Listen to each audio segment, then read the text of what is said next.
പോയിടാം നാം ലോകം മുഴുവനും, പോയിടാം സുവിശേഷവുമായി, പോയിടാം നാം യേശുവിനായി സാക്ഷികളായിടാം. പോയിടാം നാം. A reading from the book of Ecclesiastes, chapter 3, verses 1 to 22. A time for everything. Everything that happens in this world happens at the time God chose.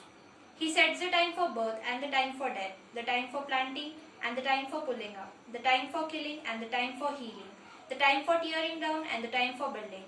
He sets the time for sorrow and the time for joy, the time for mourning and the time for dancing, the time for making love and the time for not making love, the time for kissing and the time for not kissing.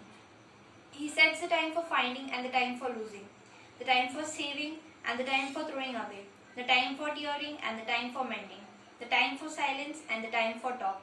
He sets the time for love and the time for hate, the time for war and the time for peace.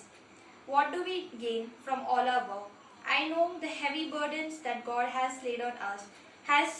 He has set the right time for everything. He has given us a desire to know the future, but never gives us the satisfaction of fully understanding what He does. So I realize that all we can do is to be happy and do the best we can while we are still alive. All of us should eat and drink and enjoy what we have worked for. It is God's gift. I know that everything God does will last forever. You cannot add anything to it or take anything away from it. And one thing God does is to make us stand in awe of Him. Whatever happens or can happen has already happened before. God makes the same thing happen again and again. Injustice in the world. In addition, I have also noticed that in this world you find wickedness where justice and right ought to be. I told myself God is going to judge the righteous and the evil alike, because every action will happen as its own set time. I concluded that God is testing us to show us that we are no better than animals. After all, the same fate awaits man and animal alike. One dies just like the other. They are both the same kind of creature. A human being is no better off than an animal because life has no meaning for either.